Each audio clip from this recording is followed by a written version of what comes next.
Télim, livre premier, chapitre 1. Heureux l'homme qui ne suit point les conseils des méchants, qui ne se tient pas dans la voie des pécheurs et ne prend point place dans la société des railleurs, mais qui trouve son plaisir dans la Torah de Hachem et médite sa Torah jour et nuit.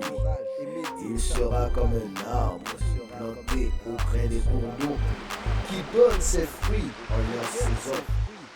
Dont les feuilles ne se flétrissent point. Tout ce qu'il fera réussira.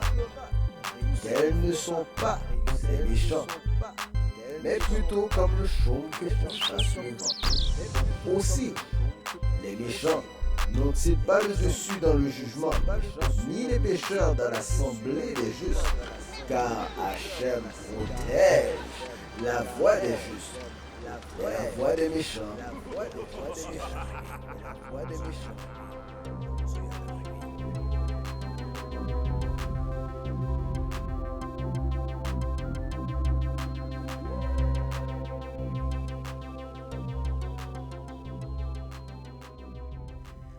Télim, livre premier, chapitre 1.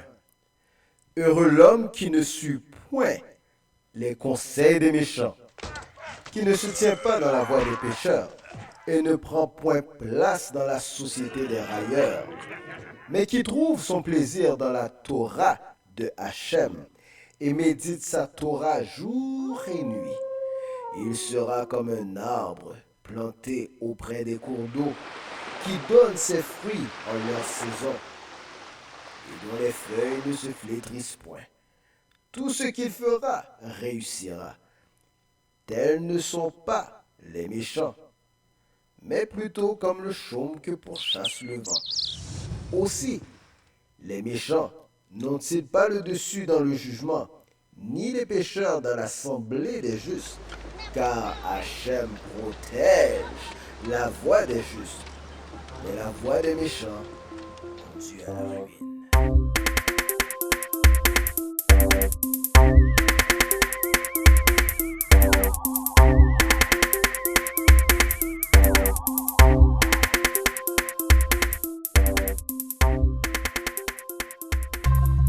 Télim, livre premier, chapitre 1. Heureux l'homme qui ne suit point les conseils des méchants, qui ne se tient pas dans la voie des pécheurs et ne prend point place dans la société des railleurs, mais qui trouve son plaisir dans la Torah de Hachem et médite sa Torah jour et nuit. Il sera comme un arbre planté auprès des cours d'eau qui donne ses fruits en leur saison et dont les feuilles ne se flétrissent point. Tout ce qu'il fera réussira. Tels ne sont pas les méchants, mais plutôt comme le chaume que pourchasse le vent. Aussi, les méchants n'ont-ils pas le dessus dans le jugement, ni les pécheurs dans l'assemblée des justes, car Hachem protège la voie des justes, mais la voie des méchants conduit à la ruine.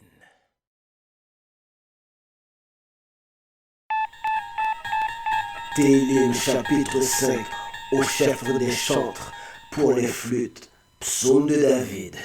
Prête l'oreille à mes paroles, ô Hachem, sois attentif à mes soupirs, écoute mes cris suppliants, mon roi et mon Dieu, car c'est toi que j'invoque.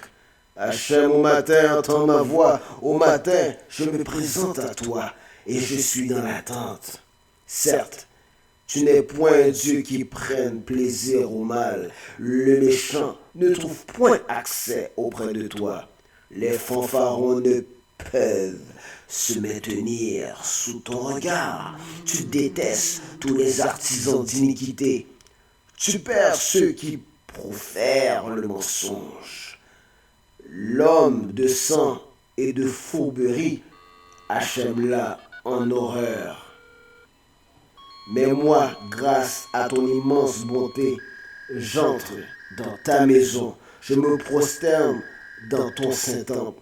Pénétré de ta crainte, Hachem, dirige-moi dans ta justice à cause de mes adversaires.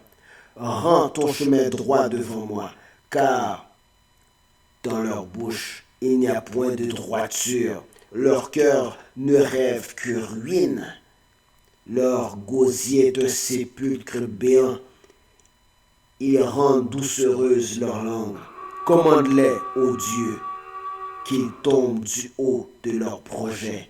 Repousse-les pour leurs nombreux péchés, car ils se sont insurgés contre moi. Alors se réjouiront tous ceux qui s'abritent en toi. Ils jubileront à jamais, car ils ont ta protection et ils triompheront en toi, ceux qui aiment ton nom.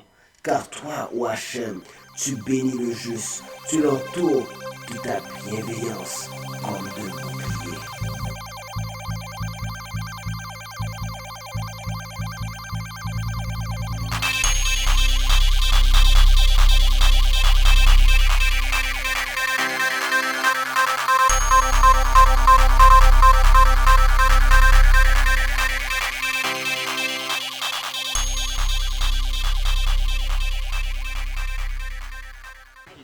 Télim, chapitre 2. Pourquoi se démènent les peuples et les nations agitent-elles de vains projets? Les rois de la terre se soulèvent, les princes se lignent ensemble contre Hachem et son loin. Brisons, disent-ils, leurs liens. Rejetons loin de nous leurs chaînes. Celui qui réside dans les cieux en rit. Le Seigneur se raille d'eux. Puis, il les apostrophe dans sa colère. Et dans son courroux, il les terrifie. C'est moi, dit-il, qui ai consacré mon roi sur Sion, ma montagne sainte. Je veux proclamer ce qui est une loi immuable. Hachem m'a dit, tu es mon fils, c'est moi qui aujourd'hui t'ai engendré. Demande-les-moi, et je te donnerai des peuples comme héritage, les confins de la terre pour domaine. Tu les briseras avec un cep de fer, tu les boiras comme un vase de potier. Et maintenant, ô roi, sachez comprendre. Tenez-vous pour averti, juge de la terre. Adorez Hachem avec crainte et réjouissez-vous en Dieu avec tremblement. Rendez hommage au fils de peur qui ne s'indigne et que vous n'alliez à votre perte, car bien vite sa colère prend feu. Heureux tous ceux qui s'abritent en lui.